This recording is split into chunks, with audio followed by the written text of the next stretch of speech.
What's up, everybody? I hope you guys are having a good day, because I certainly am. This is Gold Beach. I've been wanting to come here for a lot of years. This is one of the beaches, one of the 5 invasion beaches on D-Day, June 6, 1944. This was assaulted by the 50th Northumbrian British Infantry Division. So the 50th Northumbrian British Infantry Division was actually one of the most experienced units to land on D-Day. They had served in the Battle of France in 1940 and were part of the Dunkirk evacuation. They moved on to fight in North Africa and also in the Italian campaign. So by the time it came to this invasion, you could assume they weren't super enthusiastic about leading another invasion. So at 5:30 in the morning on June 6, 1944, about 20 battleships that were out in the water started to pound this beach with artillery fire, naval gunfire. About 7:25 is when the first troops started to come in. Now this section of the beach is known as Jig Sector. The beach is split up into 3 sectors. There's Jig here, further down in that direction is King, and then over there is Item Sector.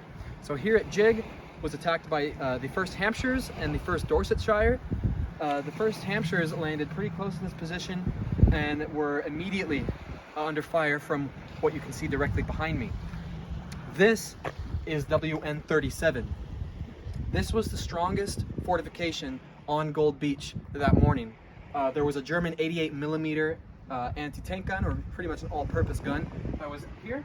And this area was ringed by machine guns and mortars. It's a very tough nut to crack. As you can see, there's bullet holes and there's chunks taken out of the concrete from fire coming in. This put up a very stiff fight. So the 1st Hampshires landed in this part of the beach at about 7:25 in the morning. And they were able to take WN-36, which is a separate fortification. It's not visible today, but it's in that direction a little bit of a ways. And they started coming up this way to take out this bunker. And they were unable to do so because this bunker was laying down incredibly fierce fire. So what they had to do, they skirted around this village here of Anel. They took some time to go through the village and to come up against this bunker from the rear. With the help of the 82nd Assault Squadron that landed on this beach behind them, they were able to take out this bunker by about 4 p.m. So if you think about it, they landed here on the beach at 7:25 and weren't able to take out this bunker until 4 p.m. Kind of goes to show the ferocity of the fighting in this area. If we look again at the beach over here, you can see that the beach is pretty small at this point. But on that morning at 7:25 on June 6, 1944, this is high tide. At that time during that day, it would have been low tide, so the beach would have came out at least a couple hundred yards in that direction. So that morning it would have been a much more open and sprawling beach. As the tide came up, as it has done now, it gave a lot of problems to the British landing on this beach. One of which was there was many German obstacles littered throughout the beach, anti-tank obstacles, mines, and other things, other nasty things. As the water came up, they obscured these obstacles, and landing crafts and DD tanks coming up to the beach were swamped or sunk or damaged by these obstacles they weren't able to see. Also, as men started to pile up on the beach and were unable to move inland because the village of Anel and Versumer, which is in that direction, were still heavily defended by the Germans, and it took house-to-house combat to get the Germans out of this town. So in the meantime, there were men bunching up on this beach, and the tide was coming in, so it became a problem of getting the men and the equipment off the beach in time. So yeah, this is Gold Beach, WN-37, a really beautiful place, but if you think about the carnage that went on here, is pretty somber at the same time. I'm really happy to be here today. So we're still here at Gold Beach. This right here is WN-38, WN standing for Widerstandsnest, or Strong Point Resistance Nest. It's kind of a rough translation, if I didn't mention that before. But about 600 or 700 kilometers, yards or meters that way, is WN-37, which was the strongest fortification on Gold Beach that morning, June 6, 1944, D-Day. Actually, it was the 1st Hampshires that did take this bunker as well, so they were able to take WN-37, which is in that direction, at about 4 p.m., and then went on with the help of an AVRE tank to take this. The D Company of the Hampshires went inland that direction to take WN-39 and left the job of taking this bunker to companies A and C. If you walk this way, the first thing we'll see out in the ocean is part of the artificial harbor known as the Mulberry Harbors. In the days after D-Day was essential for the Allies to get supplies on the beach. We didn't necessarily have a good deep water port. That was the objective of the Americans over in the west, taking the Cherbourg Peninsula. So in the meantime, the Allies took some barges, sunk them, lined them up along here, and made an artificial harbor, and the remains of which is still visible to this day. Which still exists, which unfortunately I cannot get into, and I would love to, is this tow brook.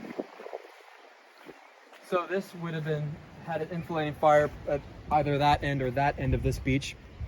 This would have either housed a mortar or a machine gun. I don't know unless I can get in there, unfortunately. But yeah, this is W138 at Gold Beach. All right, we're back at Gold Beach. Earlier today, we were down in that direction at Jig Sector, talking about the assaults made by the 1st Dorsetshire and the 1st Hampshires, and their struggle to take W137, the coastal town of Banel, W138. At that time, it was 2 p.m., so the tide was pretty high. The beach was pretty narrow and small, but it's 6 p.m. now. The tide has receded quite a bit. So this gives you a much better picture of the size of the beach and what it would have looked like on the morning of D-Day, June 6, 1944. So that was King Sector. I'm sorry, that was Jig Sector. This is King Sector. The responsibility of taking King Sector was given to the 69th Brigade. And the first wave of troops that landed here at 7:25 in the morning consisted of the 5th Yorkshires and the 6th Green Howards. Now, when they landed here at 7:25 in the morning, they pretty much immediately came into trouble from, let's see, this German bunker right here. That is WN33.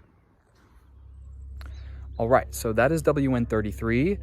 Sorry, the sun's in my eyes and my gimbal isn't really working, so I'm doing this the old school way. You get the point. Yeah, WN33. When the 6th Green Howards and the 5th Yorkshires landed here at King Sector on June 6, 1944, this bunker was causing some significant problems. I believe that housed an 88mm gun. Yeah, it was causing some significant casualties here on the beach, knocking out a number of tanks and landing craft. It wasn't until 9:30, so a full 2 hours after the first wave landed, that bunker was finally silenced by a Sherman flail tank that scored a direct hit into that gun port and silenced it. All right, so this is WN33, of course. Some people over here, so I'm not trying to bug them, but this is pretty damn cool. So you can look at what it looks like today. There's a little platform so you can get on top and get a good view of the beach, but this right here shows you what it looked like on D-Day. Pretty damn cool. All right, I just got on some high ground, so gives you a pretty good view of King Sector of Gold Beach. This is the sector known as King Green, where the Green Howards made their assault. And right behind me right here is the Stanley Hollis Monument. Stanley Hollis was the only British Commonwealth soldier to win the Victoria Cross on D-Day. The Victoria Cross being the highest medal you can receive for valor in the British Commonwealth armies. So yeah, this is where he landed. So very cool. So at one point before D-Day, there used to be a light gauge railway that ran along this area right here. And this building right here was one of the, I guess, operator booths or something like that, whatever the hell you might want to call it, that worked with the railway. During the reconnaissance work that the British were doing in preparation for D-Day, they suspected this little building to be a machine gun post, a pillbox, or something of that nature. And so it was told to all the Green Howards that, you know, keep an eye out for this little guy right here. Now, when Stanley Hollis and the 6th Green Howards were rolling up here at King Sector on D-Day, apparently Stanley Hollis took a machine gun and just completely sprayed this building, covering his men as they went up the beach. It wasn't for that he won the Victoria Cross. It was for 2 separate actions.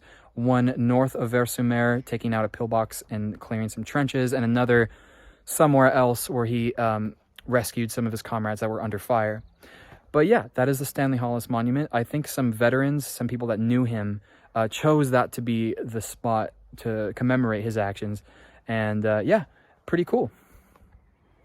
So all in all, the attack on Gold Beach cost the 50th Northumbrian Division around 1,000 casualties, somewhere between 350 to maybe 450 killed. So definitely a very tough fight to take this beach.